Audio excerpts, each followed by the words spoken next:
কি বলবেন আপনি?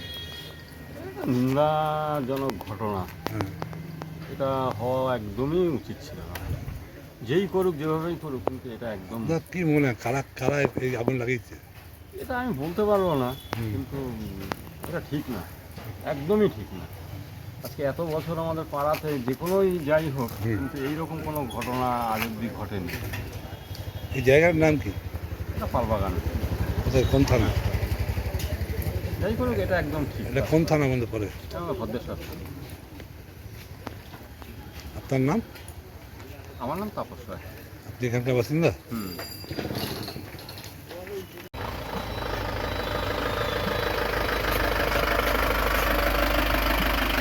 আরে অনুদা, কি হয়েছে, ঘটনা কি হয়েছে? ঘটনা কালকে রাত্রিবেলায় এখানে এসেছে পার্টি অফিসে। এবার ও ওখানে কনফেস করছে যে মানে কিছু সমস্যা হয়েছিল। সমস্যা বলতে মানে ওর পার্সোনাল প্রবলেম আর কি। পার্সোনাল প্রবলেমের জন্য এরকম আর কি রাত্রিবেলা জ্বালিয়ে পুড়িয়ে দিয়ে গেছে সমস্ত কিছু। তুলেছেন তো ছবি, যেরকম জ্বালিয়ে পুড়িয়ে দিয়ে গেছে সমস্ত কিছু। তো যদি তার জন্য আমরা সবাই মিলে ওখানে যখন গিয়েছিলাম, ওর বাড়ি যখন ঘেরা হয়েছিল, তখন পালাবার চেষ্টা করছে। মানে যদি দোষ না করে থাকতো তাহলে পালাবার চেষ্টা করতো না নিশ্চয়ই। ঠিক আছে, তারপরে পুলিশ আসলো, পুলিশ নিয়ে গেল, বাদ বাকি তারাই জানে। পুলিশ তাদের অ্যারেস্ট করেছে? হ্যাঁ, অ্যারেস্ট করে নিয়ে গেছে এখন থানায়। কজনকে নিয়ে গেছে? এখান থেকে দুজনকে নিয়ে যাওয়া হয়েছে। এটা আপনার নামটা? আমার নাম ময়ূর চৌধুরী। আপনার পরিচয়? আমি এখানকারই বাসিন্দা। তৃণমূল কর্মী? হ্যাঁ, তৃণমূল কংগ্রেস কর্মী একদম।